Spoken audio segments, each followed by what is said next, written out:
이제 동학을 우리가 알 때 혁명으로만 알고 있는데 배경도 알아야 되고, 그다음에 이제 어떻게 동학이 혁명의 과정 속에 누가 고생을 했나 이것도 알아야 될 것 같고요. 그래서 이제 어떻게 혁명이 시작됐는지 고보봉기와 1차 혁명, 그다음에 2차 혁명 아마 다들 알고 계실 겁니다.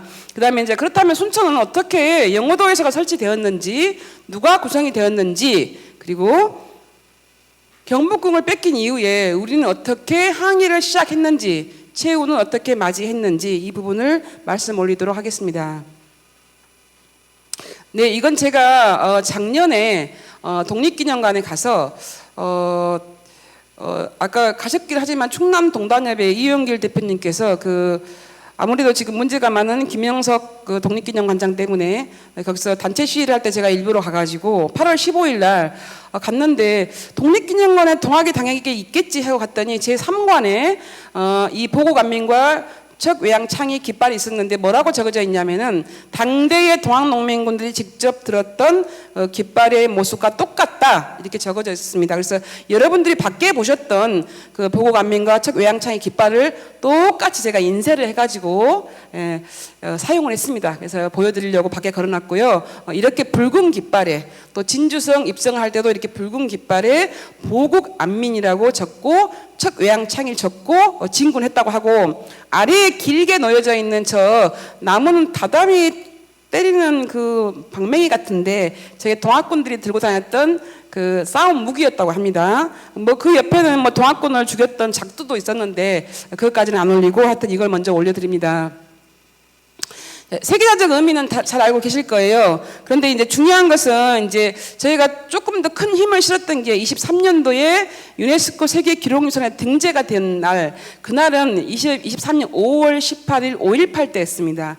너무 흥분됐었죠. 4.19와 더불어 동학농민혁명 기록물도 이제 세계적인 기록유산이 되었습니다. 자, 그런데 이제 다들 그래요. 동학하면 전봉준, 고보봉기, 뭐 이것만 대부분 많이 혁명. 근데 실은 저는 제가 궁금한 게, 혁명 이전에 어떤 사상이 있어서 300만이 뛰어들고 30만이 살아있을까?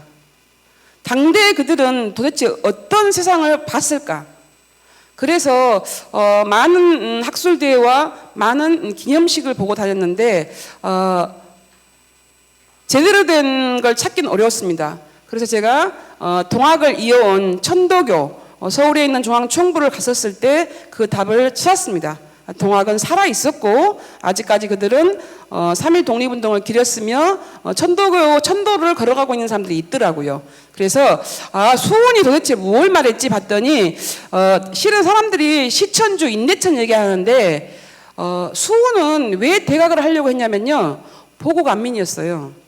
그러니까 그 정무공 자마 체질립의 7대손으로서 그 집의 가게는 굉장히 오랫동안 그 의병에 대한 그런 기록들, 성리학의 대가이기도 하지만은 보국안민이라는 큰 그 뼈에 박힌 그런 사상적 기본이 있었다. 저 또한 호남 사람으로서 보국안민에 대한 매력을 절대로 저도 무시할 수 없겠더라고요. 이게 그래서 근데 수훈이 시천주를 깨닫고 인내천을 깨닫았다고 하는데, 실은 수훈은 그걸 깨달으려고 했던 게 아니고 어떻게 하면 서세 동점의 시간에서 나라를 바로잡고 백성을 편하게 할 것이냐 하는 보국안민 49일 기도를 마지막에 못 채우고 두 번째 해가지고 대각을 하면서 이 보국안민의 대의가 시천주라는 걸 깨닫게 되는 겁니다. 그래서 시천주가 뭐냐? 우리 모두 그냥 저 위에 하늘님이 있는 게 아니고 날 때부터 어머니의 포태 속에서 하늘의 기운을 갖고 태어났다 이 말이에요. 이게 그러니 서양의 종교하고는 너무나 다른 거죠. 그래서 본인의 보국안민에 의해서 시천주가 탄생했다는 거예요. 그래서 만민평등을 내세우게 되는 게 그냥 본인이 출세지향적으로 뭔가 하려고 했던 게 아니고 그 시작이 보국안민이었다는 것을 잊지 말아주시고, 그 집의 가게에 자마 최진립 경주 채부잣집 제가 글에다 써놨는데, 정무공 자마의 호손으로서 그 역사를 이어왔다. 그래서 그 역사가 커지면서 64년도에 돌아가시긴 하는데, 이분이 이렇게 써놓고 갔어요. 동학은 동방지학의 준말로 의를 기본으로 한다. 아까 우리 도울생께서는 서학에 반대해서 동학을 했다고 말씀하신 게 또 있는데 동경대전에는 또 동학에 대해서 설명한 게 또 있어요. 그래서 이게 사람이 누구나 하늘의 기운을 모시고 태어났기 때문에 모두가 평등이다. 결국 대동시장이라는 거죠. 그리고 포독천하라는 말은 천도교가 쓰는 말인데 포독은 뭐냐? 제가 지금 이 자리에 서 있는 것은 그냥 서 있을 수 없죠. 땅이 있고 우주의 기운이 있고 해가 있기 때문에 서 있을 수 있는 거죠. 단 1분이라도 이런 기운을 못 느낀다면 우리 엄마가 날 태어나게 해줬지만 이 우주의 기운이 없다면 저는 살아갈 수 없는 거죠. 저와 여러분들은. 그래서 그 모든 걸 깨달을 줄 아는 게 바로 포덕이고 그 기운을 널리 펴는 게 포덕천하다. 그래서 우리가 다 대동 세상을 만들어가는 데 있어서 만민이 평등하고 서로 공경해야 된다. 이런 사상을 가지고 도를 이루었습니다. 그래서 대각을 하자마자 제일 먼저 한 게 그래도 경주 채비작집이니까 뭐 아무리 힘들어도 조응이 있었는데 여종 2명을 있을 수 없는 일이죠. 바로 해방을 시켜서 한 사람은 며느리, 한 사람은 딸로 삼습니다. 그리고 당대에 어찌 여자에게 절을 하겠습니까? 그러나 수호는 제일 먼저 첫 포독자가 자기의 아내입니다. 아내에게 큰 절을 하고 도를 펼칩니다. 네, 5분 남았습니다. 진짜? 네. 그다음에 이제 뭐야 진짜로? 해월 최시영과 이제 의암 손병희가 해월은 이제 해월이 31년을 도발을 치면서 도를 알립니다. 도발을 치면서 해월의 실천이 아니었으면 실은 영해의 혁명도 1894의 혁명도 3.1 혁명도 이루어지지 않았을 것입니다. 해월의 사인여천 사람을 하늘처럼 귀하게 모셨고 유무상자 가진 자와 가지지 않은 자가 서로 나누었던 그 실체가 없었다면 아마 이루기 힘들었을 거예요. 의암 선배이가 그냥 천덕의 3대 교조를 알고 계시는데 실은 2차 번개 때 북접의 통령이었습니다. 그래서 이 사인여천은 이제 제가 글에다 써왔으니까 보시고요. 이 내용도 넘기겠습니다.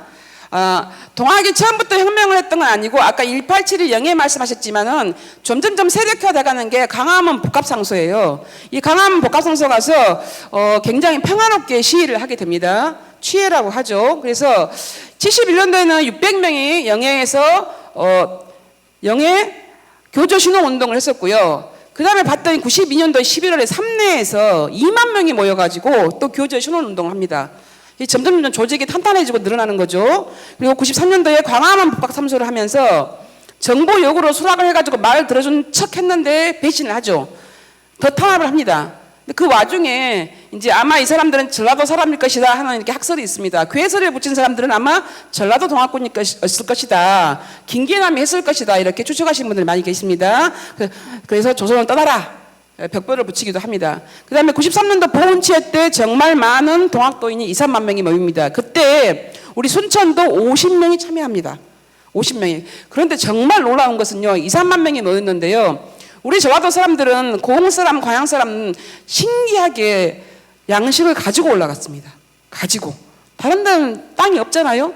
놀라운 것은 그 내용이 있습니다. 어연중에 치외에 그런 내용이 나와 있습니다. 그래서 반봉곤, 반회세, 제폭금이 사인했어서 고보봉기가 조변갑에 의해서 탄생이 되죠. 이걸 뭐 감사해야 될지 어쩌일지. 그런데 중요한 것은 우리 여순 11.19에서도 행동 강령이 있듯이 무슨 준칙이 있듯이 4대 강령이 있었다. 이렇게 굉장히 좋은 내용들이죠. 제가 적어놨으니까 보십시오. 자, 그리고 그 다음에 영화도에서 김인배밖에 없었냐? 왜 순천에 사람이 없었냐? 그러면 김인배가 젊은 애가 와가지고 지 혼자 이렇게 쥐락펴락했냐? 그게 아니에요. 영어도에서를 이끌 수 있는 배경이 있었는데 그는 바로 박낙양입니다. 박낙양은 2차 봉기 때 어디로 올라가냐? 하동으로 가지 않고 우금치에 참여합니다. 그때 5천 명을 이끌고 갔다 하는 기록이 있습니다. 그래서 우리는 영어도에서 또 이쪽 김인배 라인은 하동, 남해, 사천, 진주를 무혈 입성하죠. 거기서 우리가 보면은 유의도, 특히 유복만이라고 하죠. 고흥 동학군이 굉장히 훌륭합니다. 책에서 한번 잘 보시고요. 자, 보성도 나간과 은접에 있어서 굉장히 많은 협력을 하면서 싸우고 있습니다. 이게 바로 이제 그 유명한 박근만 쌤이 그리신 이게 이제 그린 지가 한 2주밖에 안 돼요. 이 그림이. 영어도에서인데 제가 좀 상징적으로 남해, 구례, 고흥 이제 흥양이라고 해야 되는데 여기 순천, 보성 이렇게 합심해서 그리고 이제 궁을기를 붙이고 주문을 하면서 전쟁에 임했다 해서 이제 그렇게 좀 상징적으로 순천 도읍에 입성하는 모습을 한번 그려봤습니다. 그리고 실질적으로 우리 순천에서 진주까지 한번 해봤습니다. 김인배는 이제 금구에 있는 출신인데요. 제가 그 묘를 갔는데 역시나 묘는 또 가묘였습니다. 민모였는데 굉장히 이분도 천재였다고 합니다. 하나가 대가였고 더 이상 가르칠 게 없는 훌륭한 분이었다고 해요. 이 김인배 대접주가. 네. 그런데 아까 우리 도올 선생님께서 말씀하신 것처럼 실은 농민이 그렇게 무시겠다고 저는 말하고 싶진 않아요. 왜 그러냐면 농민들은 천리를 받들어 사는 사람들이 무식한 사람들은 절대 아닙니다. 그들이 당대 인구가 농민이 많았기 때문에 농민혁명을 넣은 거긴 하지만은 그러나 그 선봉에는 역시 서당 훈장이었던 김계남도 서당 훈장이고 전복님도 서당 훈장이고 다 지식인들 당대의 지식인들이었습니다. 그래서 마무리해 주시기 바랍니다. 치안이 마비돼 가지고 그 도망을 가는데 부사가 도망을 가는데 김인배 장군이 와서 치안과 행정을 다시 합니다. 자, 네, 여기는 이제 되셔가지고요. 네, 시간 엄수입니다. 잠깐요. 그래도 좀 얘기 좀 해야 될 것 같은데요. 지금 여기가 보시면 일자별로 우리가 하동을 넘어가요. 그러면 우리 총 기포령이 음력 9월 18일인데 우리는 음력 9월 1일 날 넘어갑니다. 이게 굉장히 빠르고 우리가 그 남원에서 남원 대회를 열어요. 그때 7만이 온집해가지고 준비를 합니다. 보급 또한 나간에서 전투를 해갖고 모으고 진주도 전투를 해가지고 하동도 전투를 해가지고 보급을 다 모읍니다. 자, 여기 지금 남해로 들어가는 남해 서상포에서 들어가는 모습입니다. 더 빨리 넘기겠어요. 제가 직접 사진을 찍은 건데 남해 서상포가 세 곳이고 여기가 도대체 여기서 여수 어디서 왔냐 봤더니 소치 해변 같아요. 근데 그 소치 해변은 지금은 호남 정유 공장에 들어서 있더라고요. 이게 진주성 무혈입성하죠. 근데 당시 광탄진 대회라고 여기 운집했다고 하는데 73개 읍면이 운집했다고 하는데 여기는 이미 지금 수몰돼 가지고 진주 그에 수몰돼서 지금 너운이라는 광탄진 대집회 때 뭐 73개 읍면에서 진주 사람들과 호남 사람들이 모였는데 이렇게 지금은 수몰돼서 보이지는 않고 충경대도서 설치했다. 그다음에 최후 이제 항전은 이렇게 9월 29일 첫 전투를 합니다. 그 하동에 있는 마산포에서 전투를 합니다. 그다음에 금오산 전투, 고성산 전투, 송림 전투, 성경 전투, 재전투를 하다가 또 3,000명 돌아가시고 덕양역에서 지금 덕양역이 아니고 저 안쪽으로 들어갔더니 옛날 덕양이라는 덕양이 아니고 다른 동네에 덕양역이 있었는데 그때 농민군이 승리를 합니다. 그래서 바로 좌수영을 하는데 어쨌거나 패전을 하고 화양면 패전 이후에 동성산 전투에 가서 많이 돌아가시고 여수에는 도무덤터가 2개가 있습니다. 그리고 여수 화양면 장수리 근처에 피대골이라는 마을도 있습니다. 피가 많이 흘렀다는 것이죠. 그 다음에 고흥 흥양 읍성 전투도 굉장히 또 치열했습니다. 네, 마무리해 주세요. 네, 여기가 지금 이제 여기는 천도교가 땅을 사가지고 11월 11일 날 저기서 누군가 돌아가셨는데 전라도의 어떤 여인이 아이를 얻고 와서 자기 남편을 찾더랍니다. 그런 내용이 남아 있었습니다. 산청에는 저렇게 탑이 있습니다. 우리 순천에서 광양에는 동학탑이 하나도 없습니다.